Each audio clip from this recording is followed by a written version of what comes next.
Masayang bukas kang tindinggin, tinig at tindig ng bayan. Lakas ng sama-samang paghakbang, ikaw at ako, kasali tayo.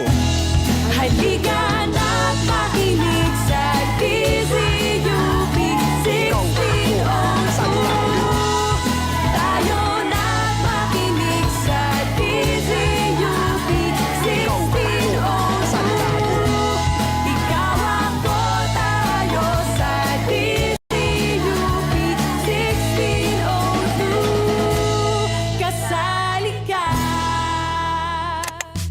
Mas pinasigla ang matinong usapan para sa maunlad na bayan.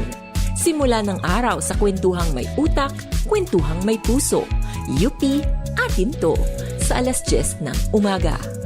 Serbisyo at advokasya naman ang susulong mula sa komunidad para sa komunidad sa alas 11 ng umaga.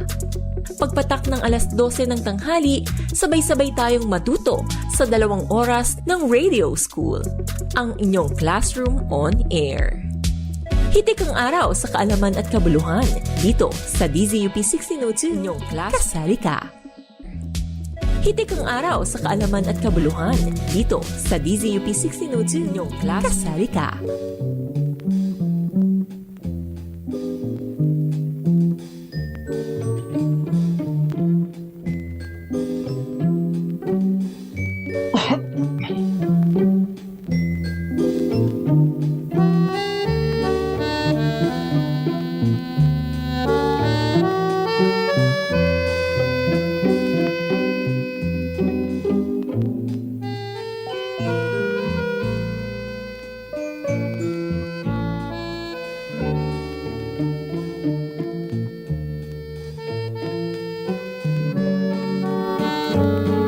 Magandang hapon po sa inyong lahat. Ako po si LJ Sanchez, ang inyong tagapagpagano.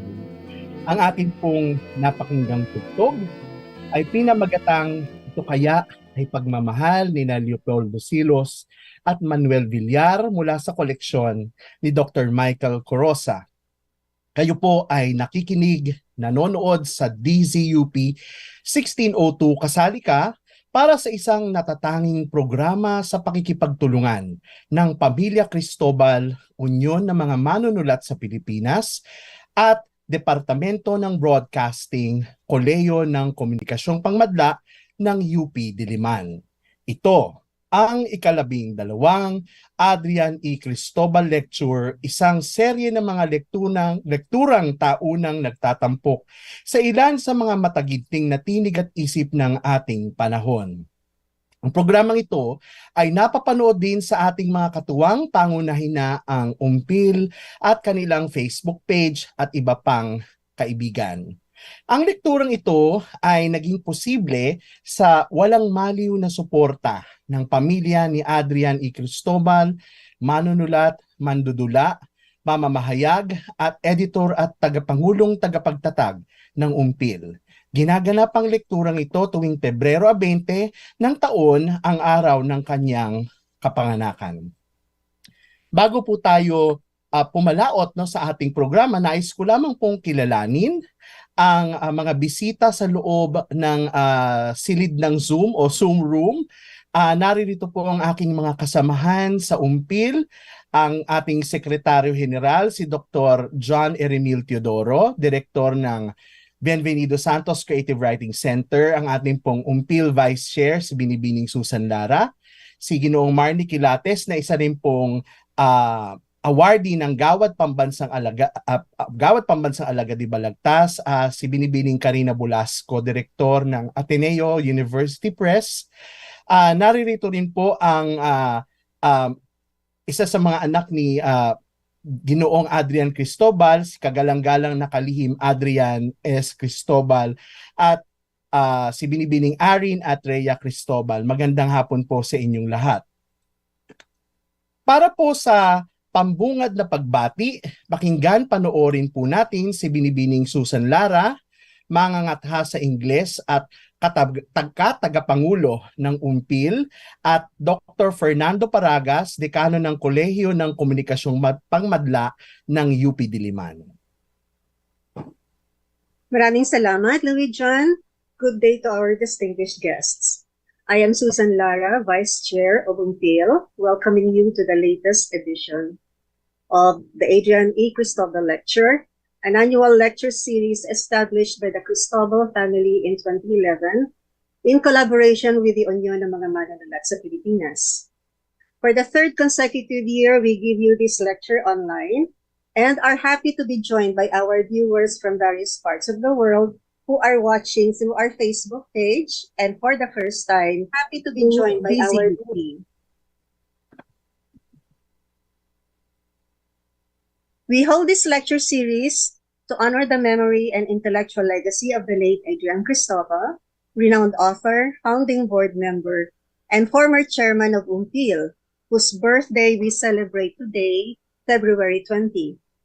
Since the inaugural Adrian Cristobal Lecture, there have been 11 Filipino intellectuals who have given thought-provoking lectures on current social, political, or cultural developments.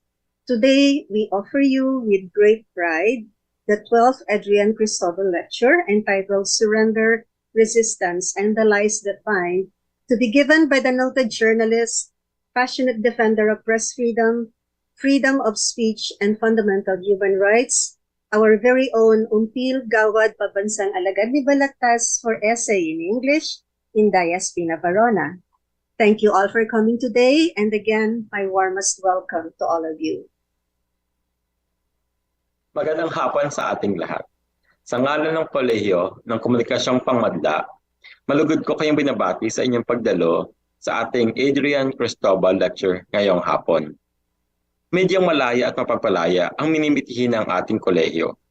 Bukod pa sa pagkataguyod ng mga programang pang-akademiko na umuhubog sa mga alagad ng media at sa patuloy nating pag-aadvokasya nito sa pamamagitan ng ating mga pananaliksik, mga malikhaing gawain at mga serbisyong pampubliko.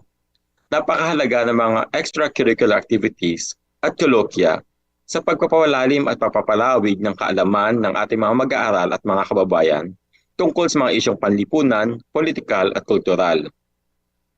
Noong nakaraang semestre, tinutukan natin ang pagbabalik sa silid-aralan ng ating mga mag-aaral. Ngayong semestre naman, nakabubukas lamang, ang ating pakay ay iparana sa kanila ang kabuuan ng buhay pang-akademiko sa pamamagitan ng mga kaganapang tulad ng lecture na ating matutunghayan ngayon. Today's lecture is part of our continuing efforts to address the information challenge that threatens our democracy.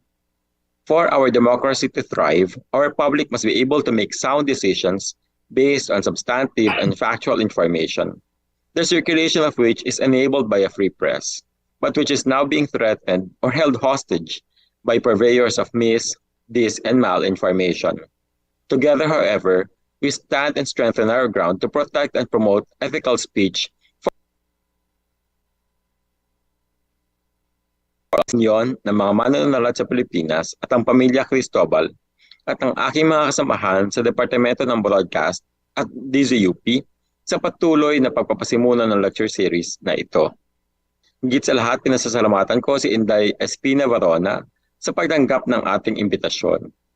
Lubos tayo na pinagpala sa pagkakataong ito ng bumututo mula sa lalim at lawak ng kaniyang mga karanasan at pagkadalubhasa sa periodismo. Maraming salamat din kay Adrian Cristobal para sa kanyang natatanging bilang mamaya. Maraming salamat, mabuhay at padayon sa ating lahat. Maraming salamat po Ma'am Sue at Team Ernan sa inyong pagpapaunlak na bumati sa ating mga taga-subaybay.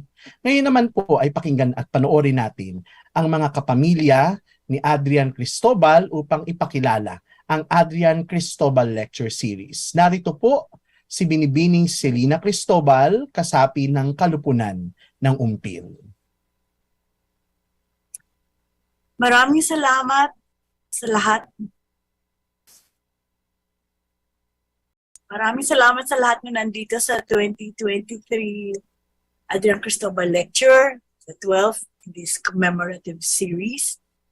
This is the third online event of this lecture series. And one thing we have learned is that the online lectures starting in 2020 reached triple the audience, maybe even more than we've had in the past 12 years, which is why next year, God willing, we will start on a hybrid presentation. For those born in the 2000s and late 1900s, the name Adrian Cristobal may not be familiar to you. He was foremost a writer, with qualifiers given by critics such as journalist, columnist, political satirist, historical essayist, playwright, and lecturer, with several fiction pieces on the side. Adrian's writing career spanned more than 50 years, most of them as a columnist for the Daily Inquirer, the Manila Times, the Manila Bulletin, and the Philippine Graphic.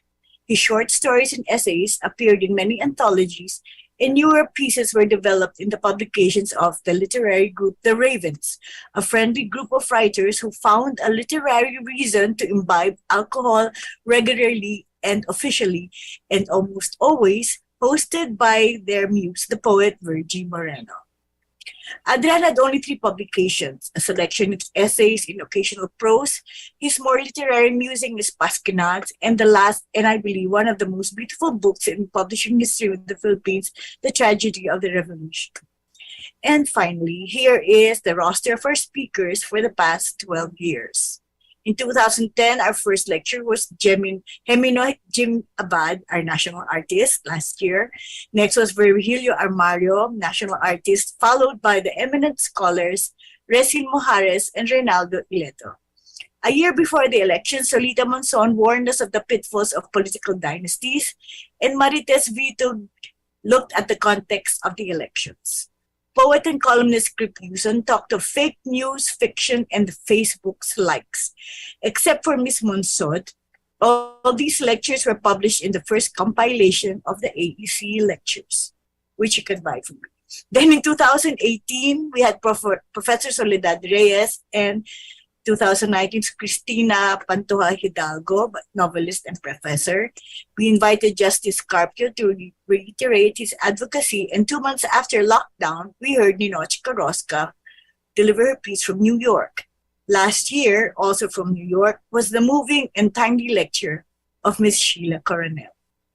Today's lecturer, Ms. Inday Espina Varona, is a source of pride and great joy for me, not only because of her accomplishments and significance in our political endeavors, but because she worked closely with my father during his last years with the graphic magazine.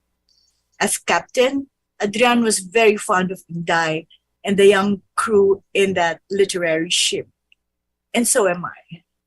That young crew was Joel, Alma, and our very own LJ, our host today. But before I go, I would like to introduce a few members of my family who are with us today. My brother, Adrian Cristobal, my daughter, Erin Cristobal, and my cousin, Rhea Cristobal. And her older brother, Ding Cristobal, he's a pastor. And that's my family here with us, joining us. Thank you very much. And we all thank you. Sit back and enjoy the lecture. Maraming salamat, Selena, no?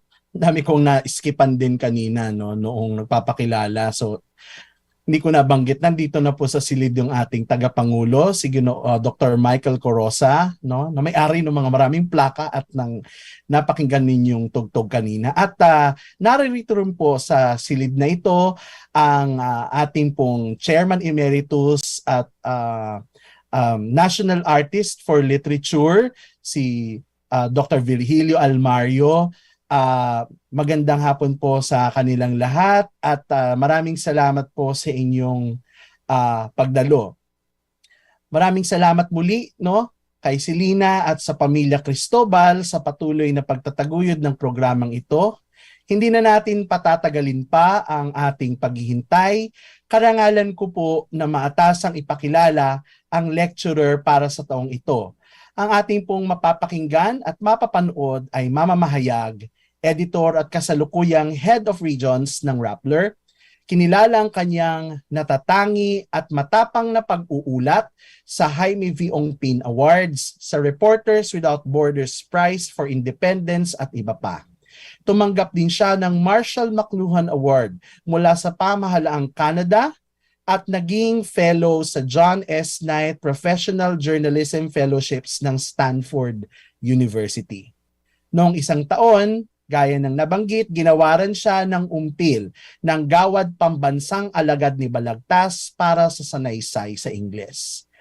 Bago ko tuluyang ibigay sa inyo ang ating tagapanayam, no, ibig ko lamang sabihin talagang kinararangal ko ang ipakilala siya bilang isang dating katrabaho sa Philippines Graphic Magazine kung saan siya nanungkulang editor-in-chief nang nagsisimula pa lamang ako sa industriya ng media. Sa tanggapan ng graphic sa Makati, madalas silang naguhuntahan. Madalas ko nakikitang naguhuntahan sila ni Ginoong Adrian Cristobal, nakasapi naman ng kalupunan ng editorial ng graphic. Tunay ngang coming full circle ang lekturang ito para sa akin na nakasaksi sa kanilang madalas na tagpuan at marahil lalo na para rin sa ating tagapanayam na itinuturing na mentor ang pinangalanan ng siyang pinangalanan ng seryeng panayam na ito. Mga kaibigan, live mula sa lungsod Bacolod, Negros Occidental, narito po si Binibining Inday Espina, Varona. Maraming salamat, LJ. Magandang hapon po sa ating lahat. Napaka-espesyal itong pagdalo ko dito. Una, malaking pasasalamat ko sa UMKIL dun sa award na binigay last year na talagang nagulat rin ako. Nasabi ko, parang literary na yata yung UMKIL, parang journalist ako. So it was something really, really special to me. But also because, of course, this is the Adrian Cristobal lecture. And si Adrian talaga at ako, medyo malapit talaga, no? Being my mentor and boss probably gave Adrian more white hair than he needed. Lalo na pag may tatawag sa kanya sa Malacanang o may tatawag sa kanya ng may-ari ng mga dyaryo dahil ano na naman ang lumabas sa dyaryo ninyo, no? We were together at the Manila Times and the Philippines Graphic. Siya ang publisher ko both times. At the times, he gently nudged me to find a range broader than what he gently called manifesto columns. Because, in his words, our new employer was allergic to anything left. My column then was called Left-Handed, which I am literally. And I remember the gentle flaring of Adrian's nostrils as we changed the title to Southpaw. And I asked him, so if I'm not going to write political stuff, sandali raw. This is where Adrian, knows how to navigate turbulent atmospheres in newsrooms. Sandali raw. So I asked him, what am I supposed to write about now? And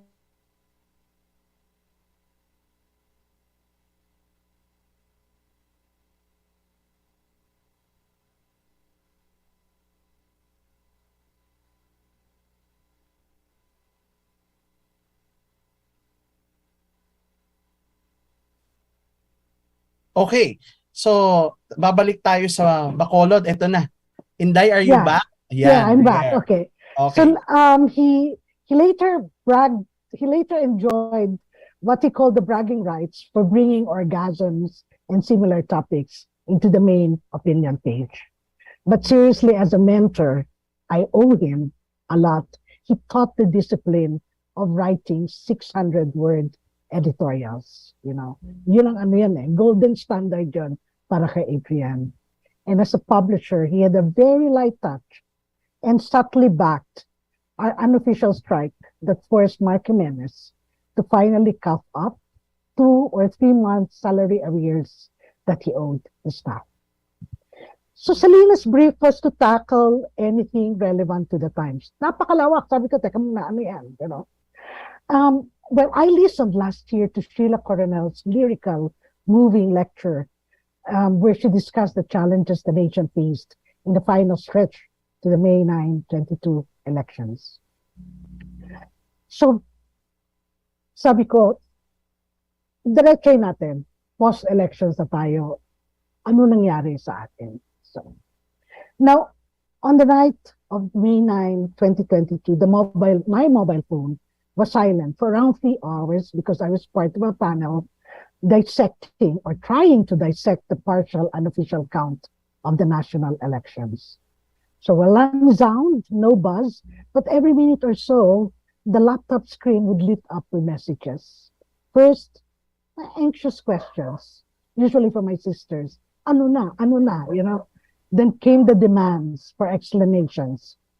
When I shut off the laptop at around 9:40 p.m., we were already reporting results from the Commission on Election Transparency servers, representing 63.25% of precincts. So, mabilis, di ba? Maganda, actually, kasi mabilis. But Ferdinand Marcos, the son of the dictator that my generation helped oust in 1986, had 59.7% of the vote at that time. Sara Duterte, the daughter of the outgoing president, responsible for thousands of killings in the span of 6 years, enjoyed more than a 60% share.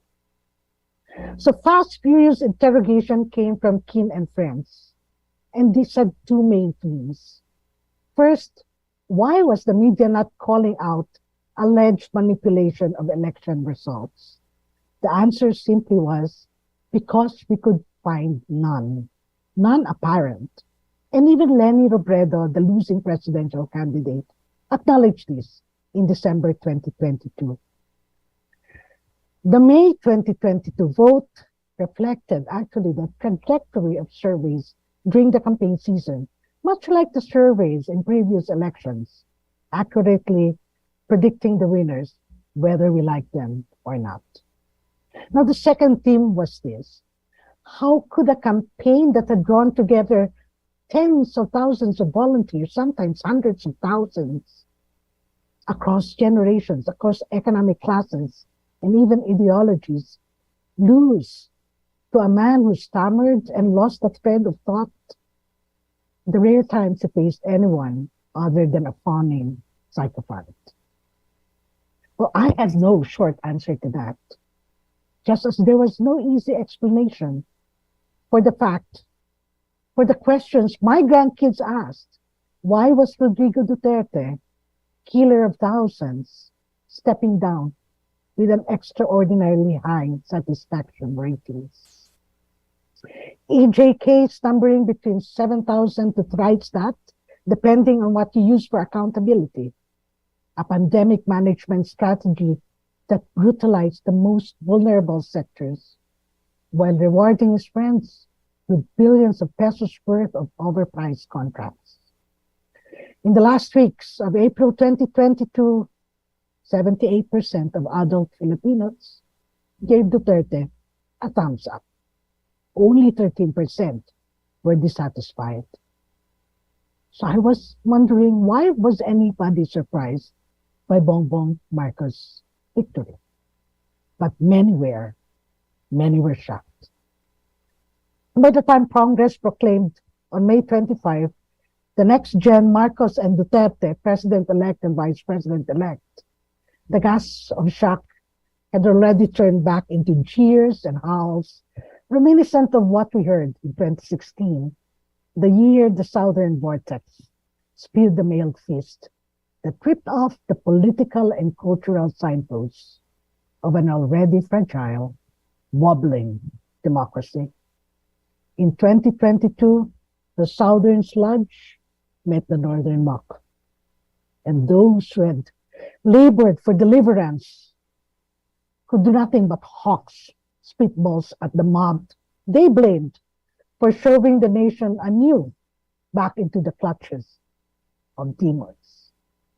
The word was bobotante, repeated again and again. In the minds of their betters, these were the poor, miseducated, misinformed, misled sheep, slobbering over crumbs while helping maintain our chains to that imperfect past. Ang problema lang, that's a false claim. It's really kind of a delusion an excuse that harks back to the cycles of abuse and negligence that fed the maelstroms that periodically swept in from the country's margins to shake up the center. And those patterns stretch back decades, even a century. So behind the drama of the last two elections, beyond this theater of the absurd, is a network of lies. Theirs, yours, mine, where our twisting and sliding have blurred the lines of surrender and resistance. Resistance, surrender, small and big lies used to cover up the latter. This ran through my DNA. I heard much praise in childhood for our Lolo Ciano, that's Graciano Lopezina, the journalist who founded La Solidaridad, a peer of Marcelo del Pilar and Jose Rizal in the propaganda movement against Spain. He was the older brother of my great-grandfather, and he was always held up to us as an example of heroic will and a rather undisciplined brilliance.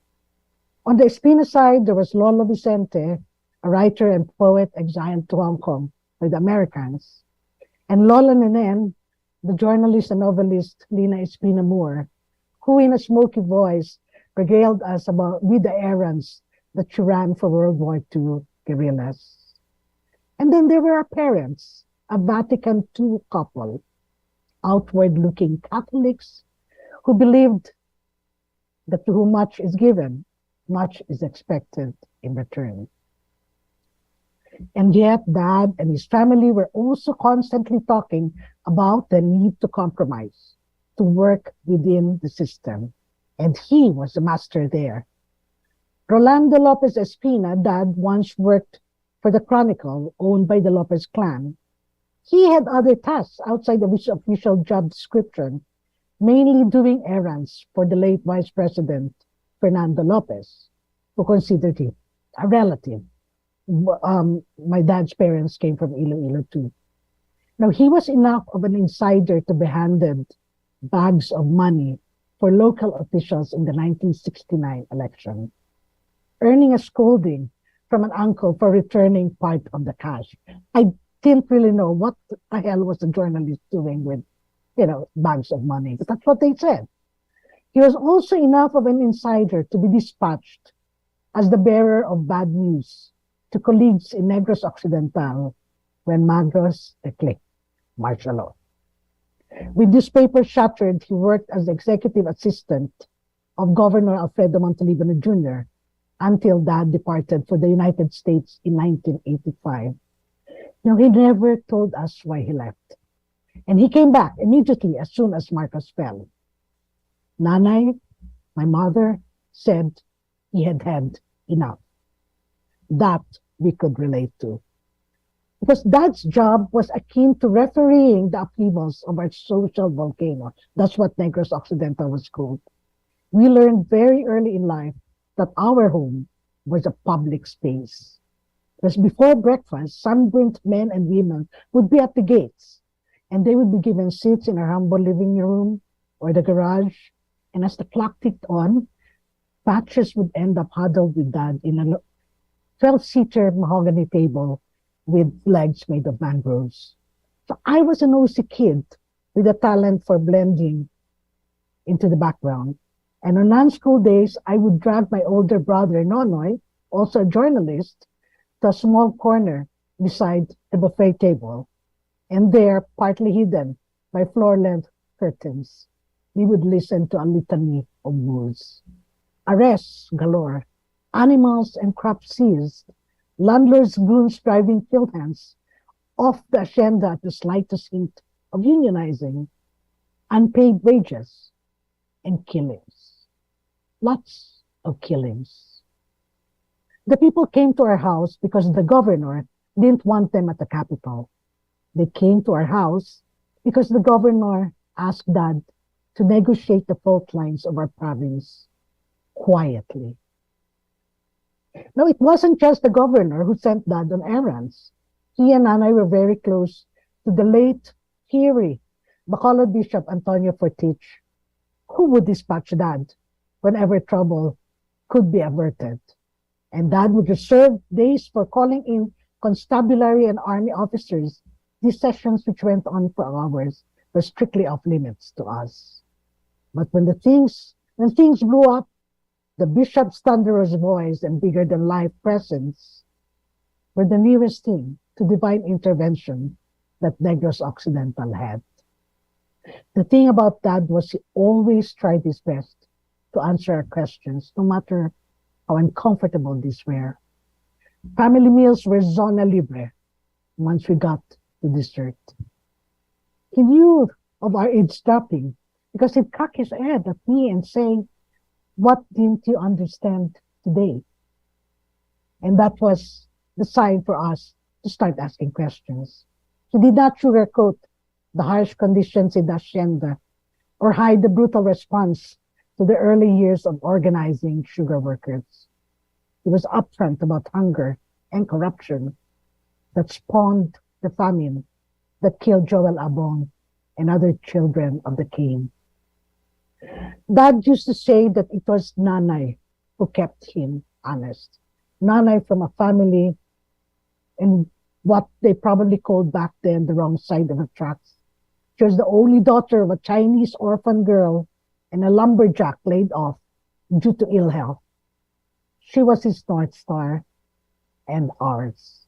When I came back to Bacolod in 1984 after dropping out of the University of the Philippines to focus on activism, like many of my peers, I started working as a local reporter and stringer for national dailies and wire agencies.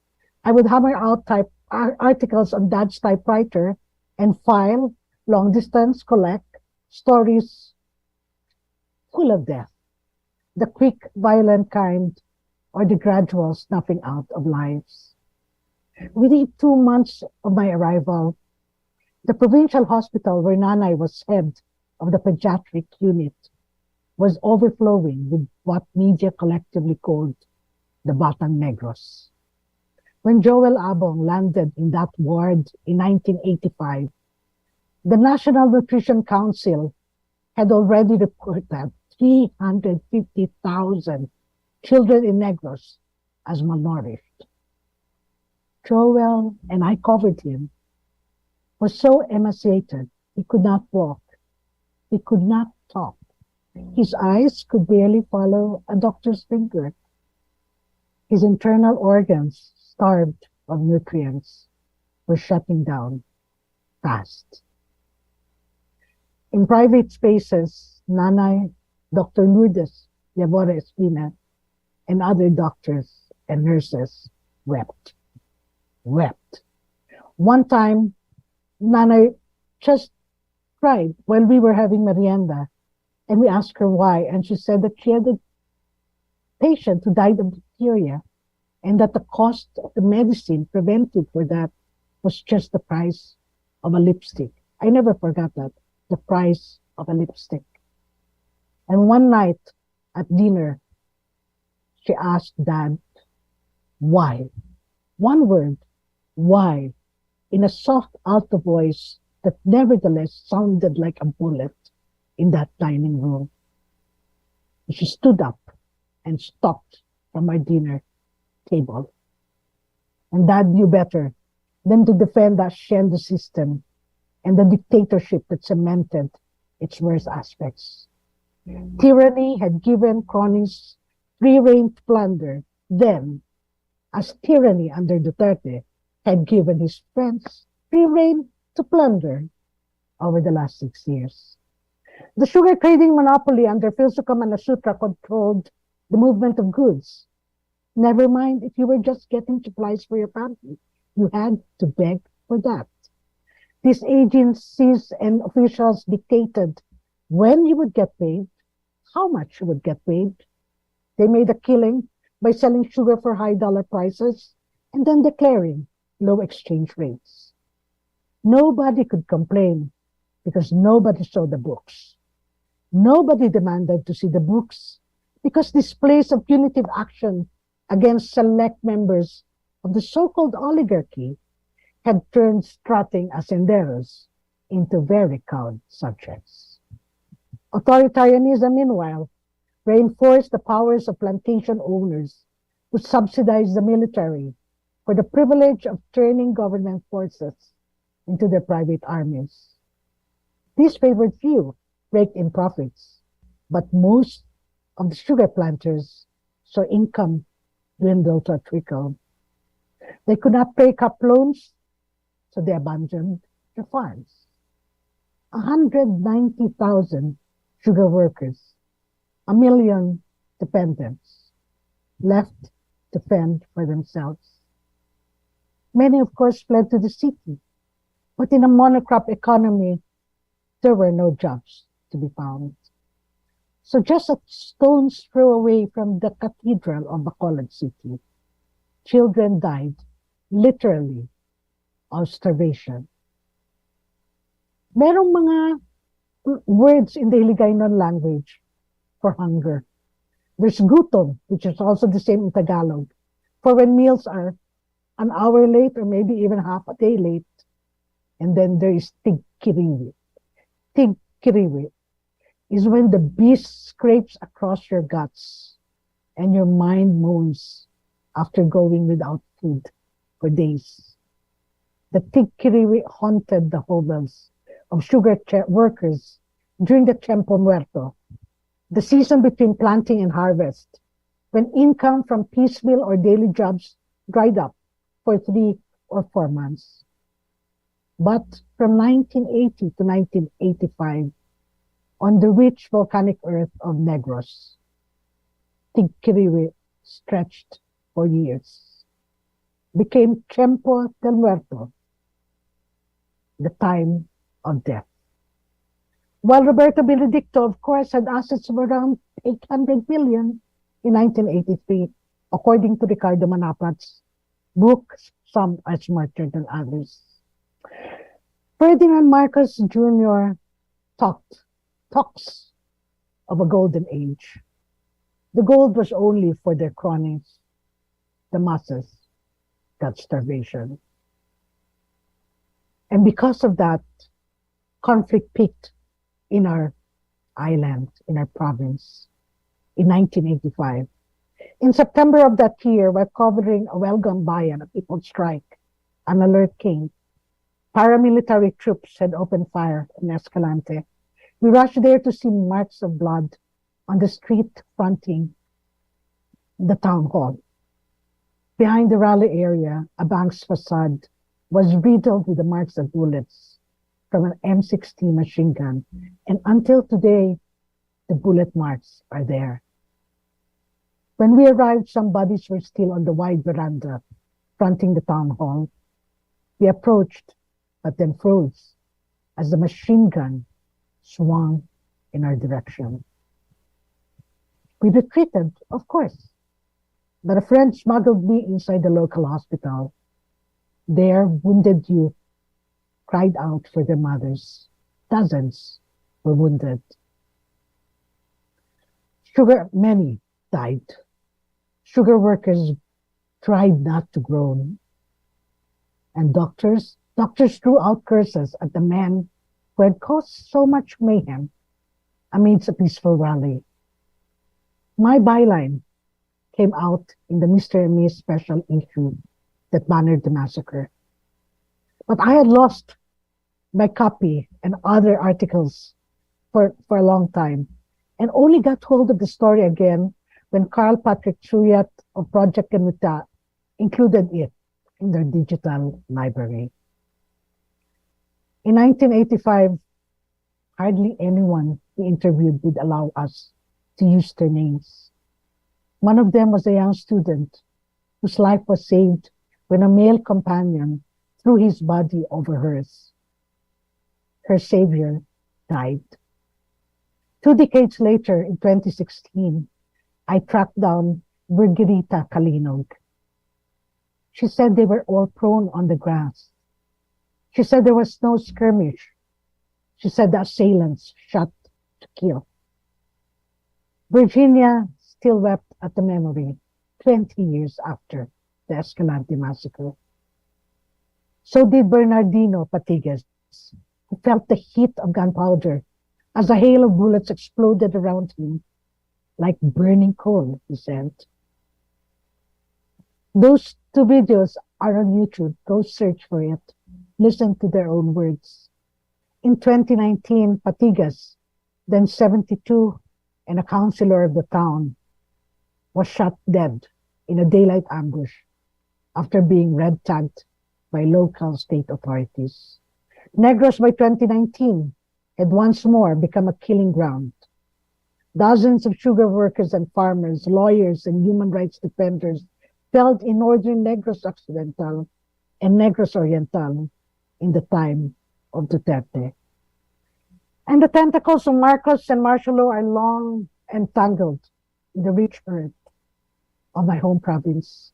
In the May 22 elections, scions of sugar families with links to the older Marcos naturally backed his son. The electoral discourse is full of hand-wringing over disinformation of people falling victim to it. But that is not the reason an overwhelming number of mayors in Negros backed the son of the dictator. Their move actually eroded the votes of Alfredo, who won here by a margin of almost 500,000 in 2016, whittled it down to only 50,000 in 2022. Many of these incumbents openly said their families had it good in the time of the dictator. In Bacolod City, center of the opposition against the Marcos dictatorship, where a police chief had me, grabbed my collar during the EDSA revolt, Marcos won by a narrow margin of 10,000. Thanks to Albi Benitez, the son of Imelda Marcos's housing deputy and the former executive director of the Cultural Center of the Philippines. Now, Negros had some of the biggest rallies for Lenin Libredo. And here's the thing, and yet ironically, many of those passionate Kakampinks voted for Benitez because they were sick and tired of the former mayor, who certainly was no saint. They also voted for politicians from other towns who campaigned for Marcos. So I had to ask many friends, could you really trust a politician who admires everything Ferdinand Marcos Jr. stands for?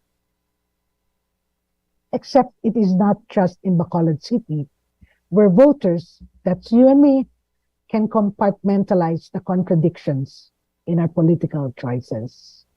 Nor is this a new phenomenon, more a long-standing practice that now has dramatic consequences. The Negros politicians shrugged off the memories of hunger and death for the sake of power, and perhaps a recouping of whatever they lost when the dictator fell from power.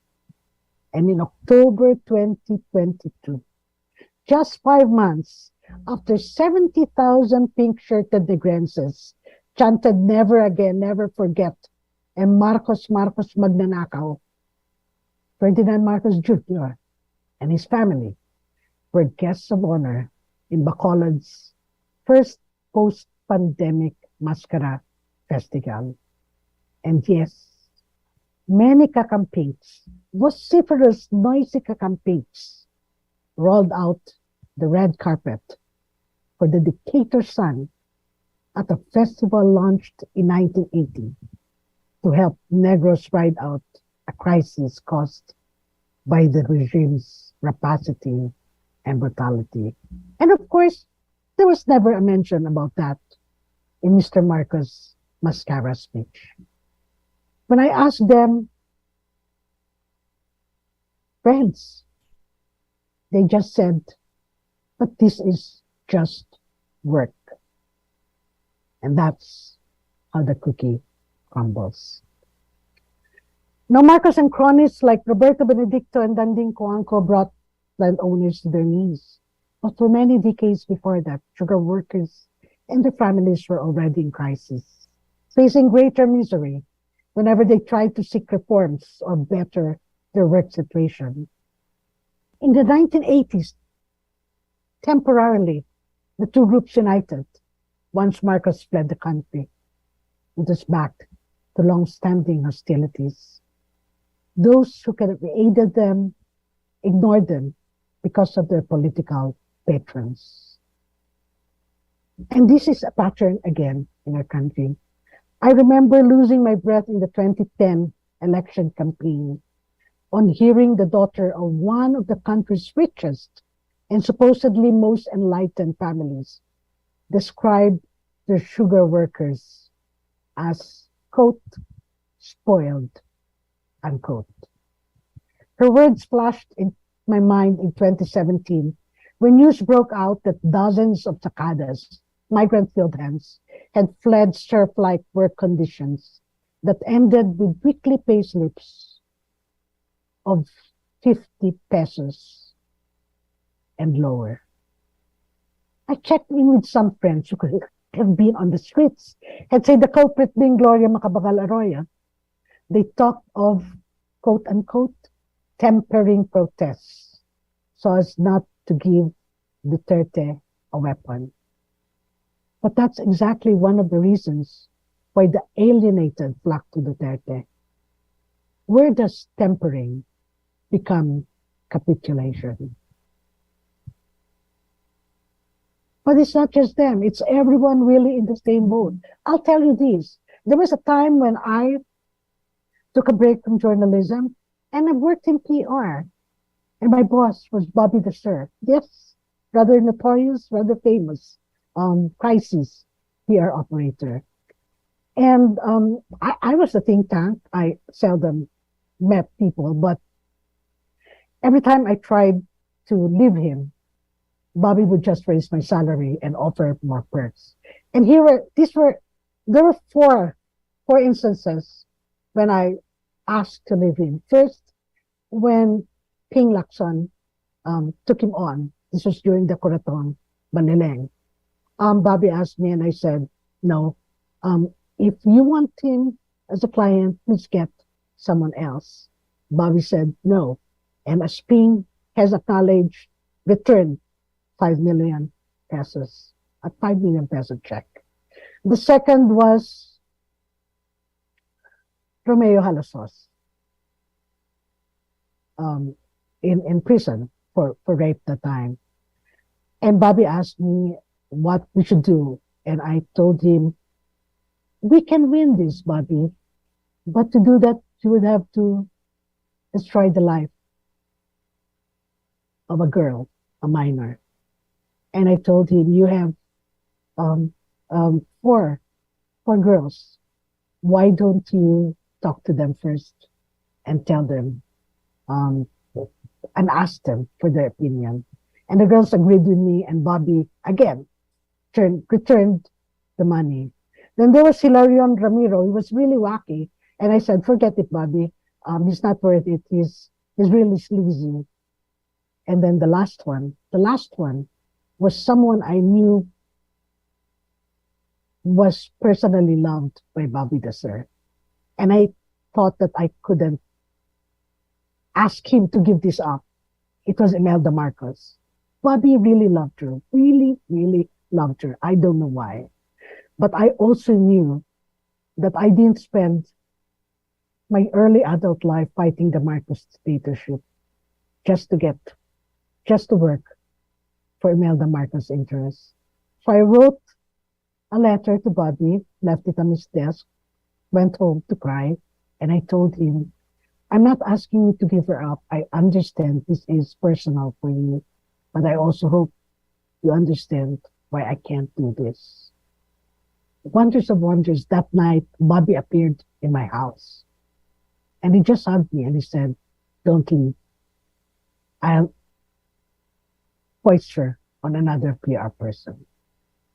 That was the kind of, by the time I knew life wasn't, ideal, and yet there were some lines you would never cross. And Adrian was a good example of that. Mark Jimenez, of course, was for Erap Estrada.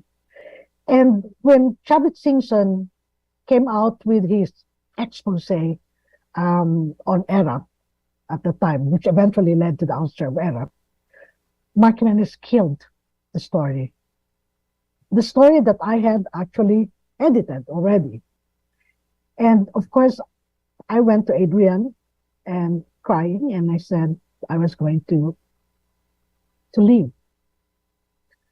And Adrian said, give me this night, tomorrow. And then he gave me an advance copy of Chofisto Gungona's speech. Tomorrow, it's all for you. Nobody will kill it. Go run with the headline story. I wish I did. And it was that kind of work that we had in Manila Times. Most times, we would win. And it got so, Mark Jimenez got so pissed off that he refused to go into our office because Adrian, in his gentle, laughing way, would always bat for us, you know. So, again, it's everyone. Everyone has a line, and everyone will have to decide whether to cross or not cross that line. And in politics, many of our friends have bewildered us by, and these are the nicest people on earth, bright people who suddenly we discovered were clapping and cheering for killings. Our uncles. And it's so easy to say that it was disinformation, but no, I don't think so. Disinformation helped Duterte, but I think there was something in our political system all this while that had actually encouraged people to choose the expedient path. And it was Father Ben Alforque who told me, it's because scratch a little and we're back into the feudal ages. When our models were strong men, we were very kind people, we will go help individuals, but we will destroy those who rock the boat because we are all scared of what will happen to us when the anger of the amo, the master, touches us also. So it's everyone. And for instance, I have yet to hear an acceptable argument from the underground left, including some of people I consider my friends, for not only allowing the Davao region, among others, to back Duterte in the 2016 elections. In 2018, I managed to have a discussion with Jose Maria Sison in Utrecht when I was in Europe. And I asked him where the favors given by Duterte as Davao mayor, the breathing space the guerrilla fronts got during his alliance, enough to ignore the extrajudicial killings of suspected criminals, including minors.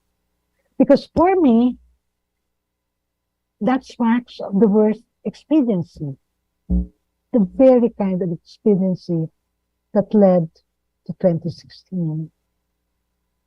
I mean, what's hard to understand in basic human rights? Basic human rights. There are no nuances there. A life is a life. A life snuffed out is a life lost. Joma, by the way, told me that he was never for Duterte, and perhaps he was not. I think he may not have been for Duterte.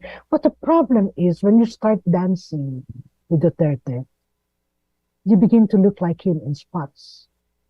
And when you try to engage with Duterte's theatrics, it becomes a slippery slope. I'm really looking forward to read, hopefully soon, a summation of whatever lessons learned from the last 6 years. As for the rest of us, we need to look at our political dynasties, to see how exigency and opportunism have made them zig and zag through the years, depending on the interests they seek to advance or protect. And we ride with them. Let's admit it. We're as bad as the Bobotante in voting for the same political dynasties who then crush our hearts by lining up for the most venal, the most corrupt, the most abusive candidates. The list of politicians who endorsed Marcos and Robredo, including Zubiri, that they refused to let go until he actually betrayed him when he could have been replaced by some honorable man, should provide a reality check, including for Robredo's advisors. A reality check for the dreams of inclusive participatory democracy, something I wrote for a series in political dynasties for Rappler. And the list of dynasties has grown longer. Their structures grow fatter with every election, with more and more of their clan members, or in the case of the Dutertes, their surrogates, occupying key spots up and down the government hierarchy. In fact, in many areas, once squabbling dynasties coalesced in 2022 to avoid expensive, possibly violent battles, instead agreeing to divide the spoils just to fend off outsiders. That's us. These dynasties have grown strong enough that the national politicians needed them more than they needed the national politicians in 2022. And guess what that means for good governance? Guess sinong maniningil? Frankly, for all that, I don't have easy answers. I wish I did. But I only know this. Those who gave their all in that fantastic pink explosion in 2022 should not give up, should take stock again of those efforts. We moan often about not having choices in the local races, which sooner or later begin to influence the turn of national elections. But there is a lot of you, there's 14 million of you out there. Go challenge the status quo. Use what you learned to challenge that, instead of hitching our fates to these bloated, corrupt clans. Let's try to create and push alternatives. Build on the local alliances, these wonderful alliances that you built in 2022. There are a few requirements, of course. One very important. We need to hold ourselves and our allies to the same high standards that we impose on opposite parties. We are in a rut, in never-ending cycles, because we have consistently given our friends, our patrons, our families a free pass for the very same things we'd use as an excuse to spout fire and brimstone at other people. We need to cut that. And most importantly, we need to believe in ourselves. Only once a Filipino starts believing in his or herself, only once our belief in ourselves has nothing to do with any powerful figure patting us on the head, only then can we start to cut loose of the fat cats. Maraming salamat po. Maraming salamat, Inday, sa iyong malaman at may mga pasabog bandang uli, very suabe lang noon. Mga malaman, nakapagpapaisip na pagbabahagi. Alam naming maraming tanong ang ating mga tagapakinig, tagapagnood at patuloy lamang kayong magpadala ng inyong mga tanong sa pamamagitan ng aming Facebook. Maaari ring mag-iwan ng tanong at komento sa YouTube section ng DZUP. Babasahin na po namin ito. Sisikapin po namin basahin ito maya-maya. Samantala, tunghan muna natin ang isang maikling station break. Magbabalik po ang Adrian Cristobal Lecture 2023 dito lamang sa DZUP 1602, Kasali Ka. Halika na't makinig sa DZUP 1602. Tayo na't makinig sa DZUP 1602. Ikaw ako, tayo sa DZUP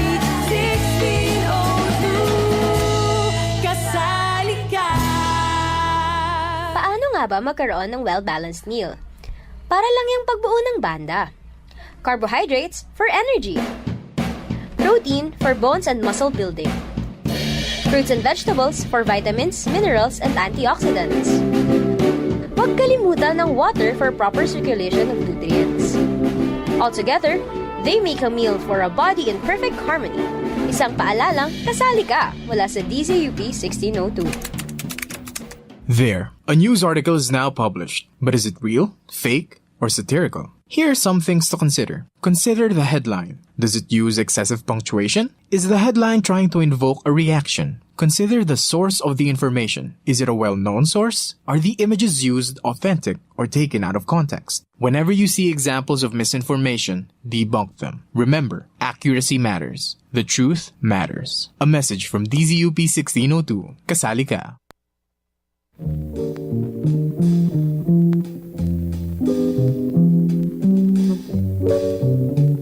Okay mga kaibigan, no, nagbabalik po tayo, no.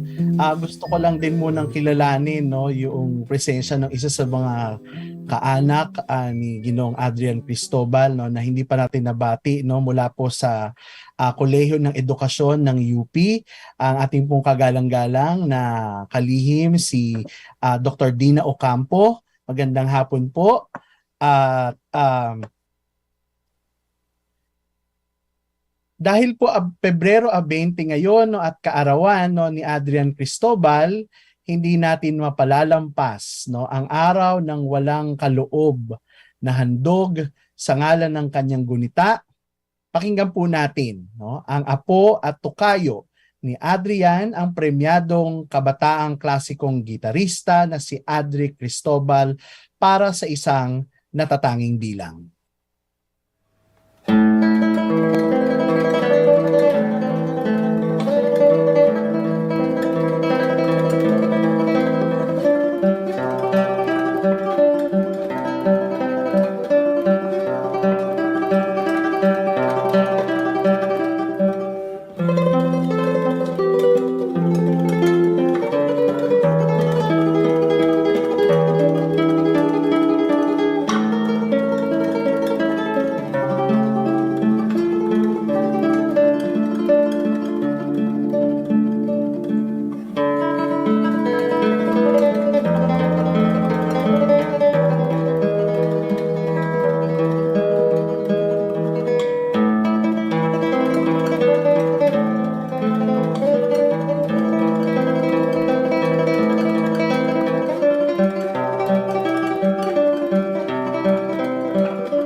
ang tinugtog po ni Adric ay mula po kay Francisco Tarrega, Recuerdos de la Alhambra. No? Parang akong DJ dito, no? Anyway, so balik programa na tayo. Maraming salamat, Adric. Ngayon ay bubuksan natin, no, yung ating maikling talakayan, no, kasama si Binibining Inday Espina Varona, ang ating pong Adrian Cristobal lecturer. So, handa ka na ba, Inday, sa ating usapan? Okay, so Handa. Sana hindi masyadong violent ang hindi naman, no. So, bago ko isa-isahin, no, yung mga tanong dito, no, meron tayong pagbati, no, kay Inday mula sa isang manonood, no, ang si Binibining Sonia Rocco na nanonood sa YouTube. Sabi niya, very timely as a reminder. Thanks, Inday, no. So magandang hapon po, Ginang Rocco, no. Maraming salamat po sa inyong pagsubaybay. So siguro simulan natin, Inday, doon sa doon sa unang tanong, no, kasi sa palagay ko, no, isa sa mga isa sa mahalagang punto ng iyong panayam, no, yung pakiramdam, no, general na pakiramdam ng mga tao, no, sa simula noong paglitaw, no, kung sino ang nagwagi sa elections, disbelief, no, merong pakiramdam ng parang surreal ang tema ng pagkatalo, no.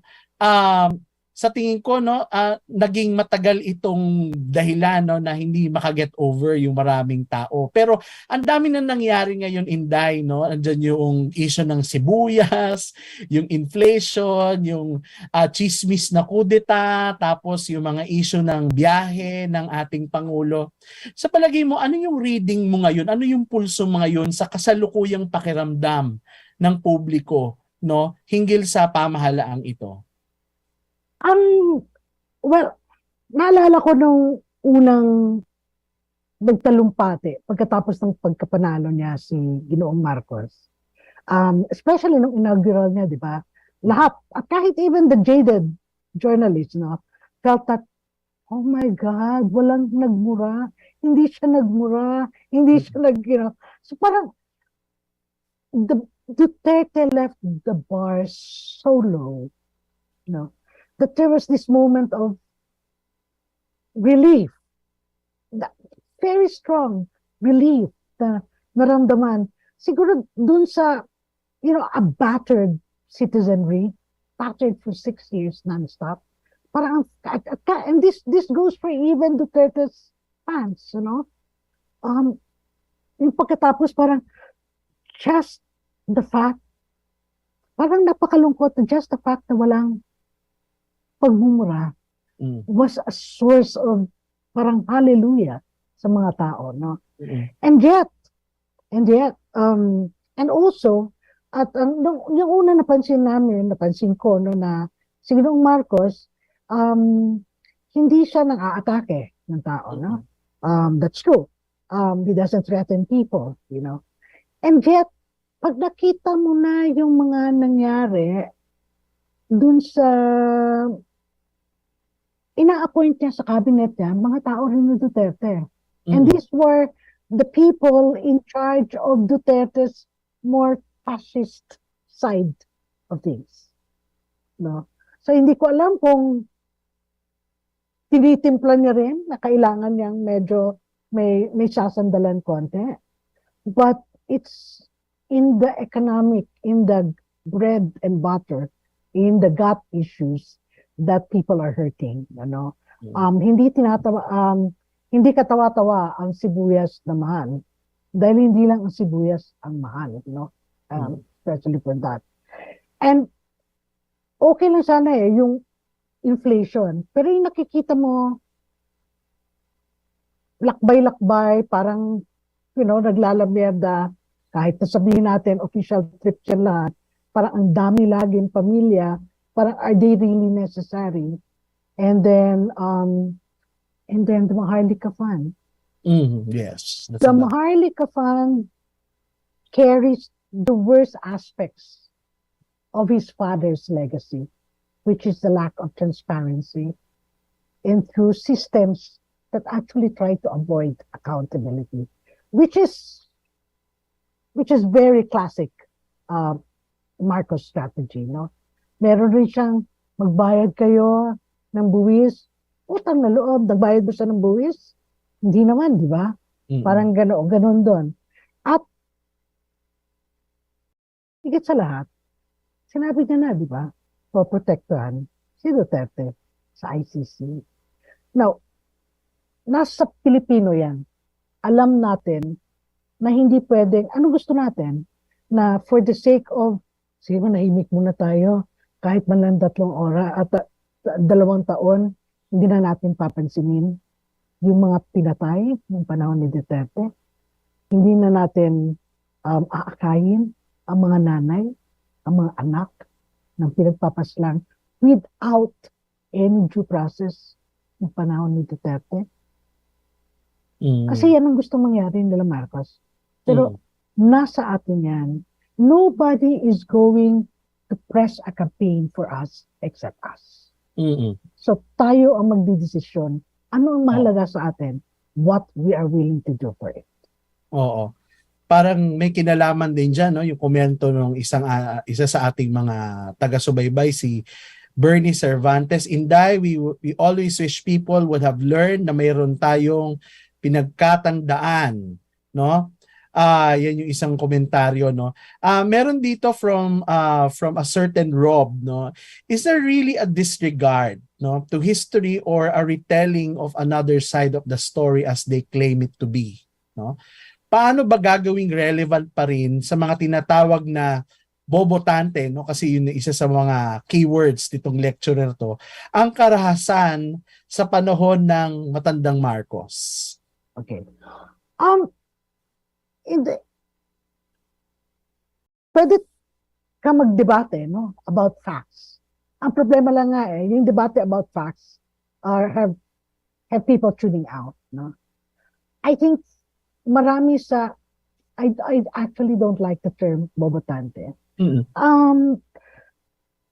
Marami sa kanila actually probably don't listen to people who think themselves they're betters because they have never felt yung kalinga. They have never felt anything but contempt. I mean, if you were called bobotante day in, day out, if you had somebody screaming at you, you know, for an entire year or 2 years, would you listen to that person? Probably not, you know. So, lagi namin sinasabi, but let's not say we're going to teach you. Because here's the thing, a lot of them have a lot of things to teach us that we don't know about. The realities of their lives that would make us more sensitive and more compassionate and more empathic and be better problem solvers.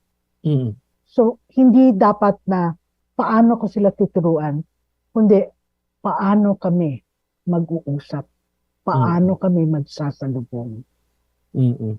Paano kayo mag-aaral pareho, no, magbabalik tanaw, no, sa kasaysayan, no, na mas informed, no, yung inyong paggunita, no. Isa ring napakahalagang bahagi, no, ng lektura ni Inday, mga kaibigan, no, yung kanyang pagbabalik tanaw sa kanyang sariling kasaysayan, no.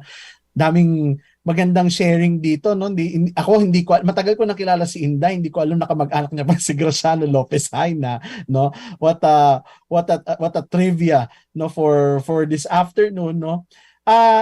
Napaka-importante nung landscape ng Negros Occidental ng Bacolod, no, sa iyong nakaraan, no. Inilarawan mo ito bilang isang bulkang panlipunan, no, at on the literary side, no, I can say na napaka-robust ng pagsusulat dito ng mga creative writers, no. Some of the most unforgettable novels written, no, quite recently, no, katulad nung The Sky Over Dimas ni Vicente Garcia Groyon, yung mga aklat ni Rosario Cruz Lucero, no, mga trahedya ng Negros, mga taga-Bacolod dito, kababayan mo ito, Inday. Halos magic realism talaga, no. Ang understanding ko, no, inilalarawan ito sa iyong lektura at maging sa mga nobelang ito bilang microcosm, no, ng isang lipunang sasabog. Pero nabanggit mo nga kanina, no, parang mula sa napakalayong agwat ng boto mula nung 2016, no, nung manalo si Vice President Leni Robredo at nung nagharap sila sa eleksyon quite recently, kumonti na lang yung lamang, no. Ano sa palagay mo ang pulso ng iyong mga kababayan, no, dito sa pangyayaring ito? Malaki talaga ang hatak ng mga dynasties. Mm-mm. Kasi incumbent ito eh. Mm-mm. They have all the services, all the freebies, all the pork to dangle Mm-mm. sa mga mahihirap at mga gutom, no? Ganun yung ano dyan. Pangalawa, pero hindi lang ang gutom at ang mahirap ang kumagat dyan eh. Pati middle class eh. Pati people who ought to know better. Kumagat rin dyan. I'll tell you this, nakausap ko yung one of the key players in the silent majority for Bongbong Marcos. Malaking grupo to, libo sa Negros lang, no? Tinanong ko siya kasi akala ko, sige, ito siguro disinformed, biktima ng disinformation. No, she wasn't. She was, by the way, a former teacher. And dito ko nakuha na ito pala talaga ang kanilang modus, no? Ang kanilang strategy. Not to engage when people pose questions that would force you to start defending Marcos factually. Meron kasi sanay tayo sa mga trolls. Iba yung trolls. Ang trolls talaga, bayad ng mga atake, no? Pero karamihan sa kanila, sa Marcos voters, have these huge chat groups or pages or private, then na sinasabihan sila na huwag kayong mag-engage dun sa labas sa Facebook. Parang mabait. At mabait siya. Ang bait-bait ito babae to. Sabi niya, mabait kami, hindi kami nang aatake. Actually, sinasabi namin sa mga aming tauhan, huwag tayo mag-engage dun. Pag may tanong tayo, dito na lang tayo sa ating universe. So, closed sila. Very curious. Yeah, ang curious ako, Inday, kasi ganyan din ang sinasabi doon sa kabila, 'di ba? So parang wala talagang parang dahil doon sa ganong strategy, wala talagang dialogue na mangyayari. Wala. Actually, sinabi ko, at marami naman in fairness, no? Marami, I think, the problem was, and I think Lenny naman acknowledged this, she was just too late, no? Too late lang, hindi nahapon. At matagal bago lumabas sa daan, sa house to house, sa barangay, ang kanyang mga volunteers. But once they did, ang first, mabuti lang may mga, kasi iba-ibang grupo to eh, mabuti lang may mga ibang grupo nagsabi, huwag kayong pupunta sa barangay para magsabing that we are going, ang ayaw sa lahat ng tao, yung mapakinggan na parang, you're coming to save us. We've never heard from you before all our lives. Why would we listen now? So, my message really is this. There are no shortcuts to change. If we want people to eventually listen to us, we need to be there in their communities, not just during election campaigns, but now. Repeatedly, showing them that we're there, showing them that we want to listen to them, not to lecture to them, to listen to them. Yan lang ang paraan para magkaroon talaga ng mahabang dialogo. Hindi pwedeng eleksyon lang tayo lalabas. Hindi rin pwedeng sa eleksyon lang tayo maniningil. Yun ang problema ng bansa natin. Kailangan ang singilan starts the day after victory. And ang singilan kailangan kasama ang manok mo. Hindi pwedeng exempted. ang manok mo. Araw-araw yan, no? Parang sabi nga ni Ernst Renan, no, ang paglikha ng bansa, no, ay isang pang-araw-araw na halalan o plebisito, di ba? Parang araw-araw kang nagpe-plebisito no, para makalikha ka ng bansa. Maganda itong tanong dito, no, sapagkat sa Sabado ipagdiriwang natin ang ika-37 anibersaryo ng EDSA People Power Revolution. No? Ang tanong ay, sa tingin ninyo, paano mababago ang selebrasyon at diwa ng EDSA sa ilalim ng pamumuno ng isang Marcos Jr., ang anak ng diktador na pinaltalsik noon ng taong bayan? Ang tanong ko is, why would we care about Marcos Jr.? We know darn well that he has nothing to do with EDSA, that his family was the reason why we had the EDSA revolt. Why even bother with him? Why don't you create your own activities, your own themes, you know? Disregard him. He has nothing to share, actually, when it comes to accountability and good governance. Sa totoo lang. Oo, no, magandang punto yan, no? Ito, no, pinag-uusapan natin kanina yung network of lies, di ba? So, sa isang banda, parang nagkakaroon din ng pagkapagod itong diskusyon natin sa network of lies, di ba? Ang dami nang nasabi, may mga scholarship na ginagawa. Sa palagay mo, paano mo talaga tayo, no? Parang, ako nakikita ko kanina, di ba? Maganda yung insight mo, di ba? Ang kanilang strategy ay non-combative, di ba? Parang do not engage. Tapos ganun din yung engagement, no? So, parte na rin ng network of lies is preventing dialogue. Tama, no, Inday? That's true. That's really, really true. Because when you have things to hide, or when you are not too sure that your arguments are standing on firm ground, you try to avoid, which, hey, that's exactly what Marcos Jr. did the entire election campaign. Hindi siya pumupunta sa debates, no? Hindi rin siya, pag magpapa-interview siya, dun lang sa piling-pili na alam niyang, kumbaga, three-terms, Japorms interviews lang, no? He hardly had any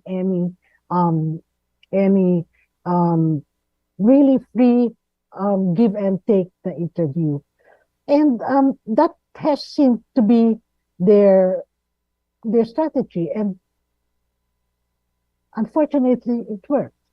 Because may kasama siyang isang pakana. Ito yung mga disinformation, yung mga incredible na pagandang mga istorya kina Marcos. So, tapon lang dyan ng tapon, bahain ang tao ng mga ganyang mga fantastic stories. At the same time, do not let yourself be dragged into an argument where you would have to defend the indefensible. Yeah. So yun ang kanilang strategy. Oo. Ito siguro yung set of questions na ito may kinalaman dun sa critique and opposition, no? Yung pagpuna at essentially yung paglaban o pag-resist, no, doon sa ganitong uri ng rehimen. No? Yung unang tanong, what do we do when dissenting opinions are being made irrelevant? I know this is a day-to-day experience for you at Rappler. No, it's not even repressed anymore. Di ba? Parang it's now being allowed to die a natural death. No, what do we do now? Relevance is what you make of it. Nobody can make anything relevant except kayo. Diba? Totoo, eventually, especially in the age of social media, pag kumalat na yan, may makakita, may makakatisod, baka may mapukaw, no? Which is good, you know. But as sinasabi namin, because I did work in campaigns before, on human rights campaigns before, is hindi lilipad ang isang kampanya na walang maraming trabaho galing sa mga kasama nito. Ang isa pang nanonotice ko rin is nagawa ng both the Duterte and the Marcos camps is they know they appreciate kahit na engot ang kanilang mga posts ng iba nilang mga kasamahan. They appreciate each other. They maximize. They they amplify each other. Tayo, kulang tayo dyan, sa totoo lang. Oo. Parang napaka-parochial. Hindi ko alam, magkakasama naman dapat lahat. Iisang hangarin. Pero parang kailangan kami ang stariray, ganoon kami mauna. It defeats the purpose. I think the opposition, whatever strains they come from, need to be able to work together and amplify each other's voices. Dahil if you can't even be bothered to share me, for example, because sharing is validation, especially if you add an introductory note, di ba? If you can't even be bothered to do that for our colleagues and our friends and our kakampings, if you're kakampings or whatever ka dyan, why would you expect other people to share it sa iyo, di ba? Kailangan magsimula talaga din sa grupo na yan. Alam naman ng mga tao, hindi ko alam lang kung bakit minsan nagkakaroon ng kompetisyon when dapat nagsasama-sama, nagtutulungan. So ano talaga, no, parang actually may kinalaman niya yung susunod kong tanong, no, pero nasagot na, no, parang siguro kailangan ng pagbabroaden talaga, no, noong hanay, na hindi nandidiri. So parang hindi nandidiri sa isa't isa, no? Kailangan may pagtanggap. minsan mas marami tayong energy ginugugol makipag-away sa isa't isa. Oo. Kaysa sa dapat na inaatupag nating mga issues. Oo, no. Ito na, no, medyo educational to dahil tayo nasa educational setting, no. Sa palagay mo, ano bang klaseng mga journalist o media worker ang dapat nating i-breed sa panahong ito, di ba? Ano yung mga importanteng pangangailangan ng panahong ito, no, na dapat respondehan, no, noong akademya, no, na lumilika nitong mga nag-educate no tong mga susunod na mga henerasyon sa atin. We need more creative types in journalism. Not so much the state news type. Nakikita na natin na in the age of social media, we're not going to put the genie back in the bottle, no? And what people like are stories that reflect their lives, which means we need more storytellers. And besides, journalists should be storytellers, by the way. Natural yan eh. Kung gusto mo magpaunawa sa tao ng nangyayari, ng impact ng isang event sa buhay ng tao, kailangan mo ng storytelling, no? Makikita mo minsan ang mga tao magbabangayan, pero pag gumawa ka ng kwento, totoong kwento, hindi pang-okay na kwento, napupukaw eh. Nakikinig eh. Kahit hindi pa siya nako-convince, at least nandun yung makikinig. Kasi tao yan eh, buhay ko eh. That could be me para sa tao. And while we're at it, maganda rin na, lalo na yung mga bata ngayon, no? Lalo na yung multimedia ngayon, no? Kami, patapos na, pa-retire na kami, malapit na, di ba? Pero yung mga bata ngayon, kailangan, to speak in their own language. It used to be that, journalists were trained to speak with gravitas and, but that kind of separated us from our audience. That just because we can talk colloquial, or we can talk, in ordinary language, doesn't mean that we dumb down our reports. It just means that our language is more accessible. Ang mahalaga dyan, yung ating standards sa pagkuha ng datos, pagproseso ng datos, at pagpresenta ng isang storya ay mataas. Pero ang lengguwahe, kailangan natin gumamit na ng lengguwahe na nauunawaan ng mga tao at sinasalita talaga ng mga tao. I mean, why would we talk in balagtasan, I'm sorry, maganda yung balagtasan para sa balagtasan. Pero kung nasa balita siya, ang gusto ng tao, yung naiintindihan niya agad. Pabilisan eh. Mm. Hindi, may tanong dito, no? Siguro patapos na kasi tayo, no? Kasi ang tanong niya, ano daw yung iyong greatest fear, no? Nung election day, no? And immediately after, no? Ako naman, gusto kong susog dun sa tanong na yun, di ba? Parang, ano pa ba ang kailangan nating katakutan? No? Sa panahong ito, I mean, we're 1 year in, 'di ba? Parang halos isang taon na para parang humigit na tayo doon sa 100 days, 'di ba? Parang ano pa bang ano pa bang dapat nating paghandaan o Oo. I think pagsumikapan? as we enter the last week of the May 2022 elections, many journalists knew that Marcos would win. There was just no denying the surveys, nor the interviews that we had at the grassroots. Because I covered the grassroots. I insisted on going out and covering the grassroots. And whether I like it or not, matunog. May following siya talaga. Ngayon, I'll be 60 in September. And I've been working since, when did I start? 1984, no? So I don't know how many years na yan. We've seen attacks, we've had good times. But, Louis, wala naman ibang gagawin tayo kundi to carry on eh. As long as we can, to tell the stories, to tell them well, to tell them fairly, and to ensure that the stories that need to be heard will be heard. Yan lang naman ang hinihingi sa atin. Nothing more. And that's what we do as journalists. Ayun, no? What a way to punctuate everything, our discussion. So, sinasara na po natin ang ating maikling talakayan. Maraming salamat, Inday, sa iyong napakagandang pagbabahagi sa hapong ito at sa taong ito, no, para sa Adrian E. Cristobal Lectures. Maraming salamat po sa inyong lahat na nakibahagi, no, sa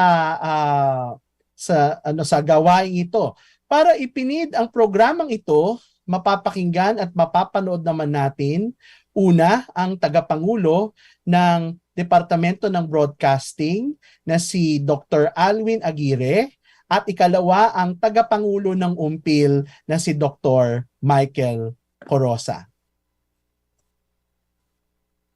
Maraming salamat po. Maraming salamat LJ at maraming salamat po kay Binibining Inday Varona sa kanyang napakamalaman na ibinahaging panayam sa atin na mula sa kanyang personal, professional na karanasan.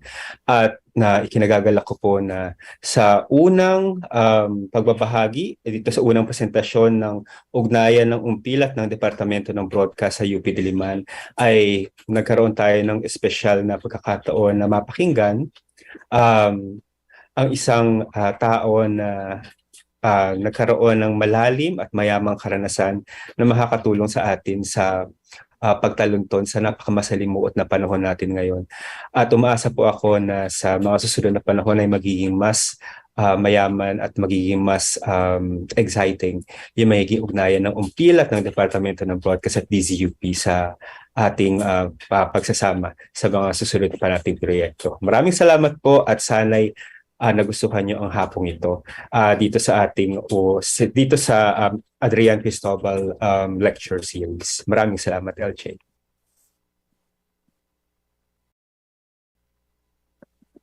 Magandang hapon po. Maraming salamat sa lahat ng ating mga nakasama ngayong hapon. Siyempre sa ating panauhing tagapagsalita, Inday, Espina, Varona, tunay na nakatitigib ng puso ang iyong mga ibinahaging, ng puso at diwa ang iyong mga ibinahaging sa amin ngayong hapon ito. At kailangan magpasalamat po ang inyo ng mga manunulat sa Pilipinas, palagian naman sa pamilya Cristobal sa patuloy na pagtataguyod ng Adrian Cristobal Lecture. 13 na nga ito. Dahil mula noong 2011, naging taunang aktibidad na pinakaabangan para sa aming nasa lupon ng board, nasa kalupunan ng UMPIL ang aktibidad na ito. At laging isang napakagandang aktibidad na may malaking silbi para sa sambayan at kaya sana ay naririnig tayo ng mga Filipino dito sa Pilipinas at sa iba't ibang panig ng mundo. Maraming salamat sa Departamento ng Broadcast ng Kolehiyo ng Komunikasyong Pangmadla ng UP Diliman sa pakikipagtulungang ito sa Union ng mga Manunulat sa Pilipinas. Maraming salamat Dr. Fernando Paragas sa dekano ng kolehiyo at kay Dr. Alwin Aguirre sa tagapangulo ng Departamento ng Broadcast at sa mga bumubuo sa DZUP, sa station manager na si Ivy Claudio, sa ating program director na si Shrel Martinez at sa mga taong nasa likod ng napakahusay na pagsasay ng broadcast natin ngayon na sina Ramon Ibanez, Mark Valenciano, Raymond Yu, Jean Gumagay, DM Ribamonte, JJ Malate, Ryan Malandog. Maraming salamat sa inyong lahat. At ngayong hapong ito, nagkaroon ako ng bagong pagtingin. Salamat Inday sa salitang bobotante at napakahalaga para sa akin ang mga salitang reality check at alternatives. Napakahalaga rin at biglang napabalik sa akin ang ilang mga kaisipan na napakahalaga tulad halimbawa ng may kinalaman sa kabiguan. Sa nangyayari't nakikita natin ano ang nagaganap pag suminghap ang liwanag at lumukog na ang dilim, magliliyab ang bagabag at manunupok ang lagim. Pero isang katotohanan dapat laging tandaan na ang kapayapaan ay bulaklak na hinahangad ngunit hindi mapabuka ng palad na nandarahas at may bakas ng pulbura. Pero sa lahat ng nangyayaring ito, alam natin may mga pinapaslang na katotohanan at may umiiral na kasinungalingan. Ngunit mulit-muling lumuluwal ang bayaning pinapaslang upang hindi sumakamay ng berdugo ang tagumpay. Maraming salamat sa isang mapagmulat na hapong ito, Inday, Espina, Varona. Maraming salamat at hanggang sa susunod na Adrian Cristobal Lecture. Maraming salamat po sa ngalan ng lahat ng mga kasama ko sa kalupunan ng Union ng mga Manunulat sa Pilipinas. Maraming salamat Alwin at Sir Mike. Maaari pong balikan ang programang ito sa YouTube page ng DZUP 1602 Kasali Ka. Diyan po nagtatapos ang Adrian Cristobal Lecture 2023 ni Inday Espina Varona. Mula sa mga bumubuo ng programang ito, ang aming taus-pusong pasasalamat sa inyong pagtangkilik. Hanggang sa susunod na taon, maraming salamat. Diyos te Amina.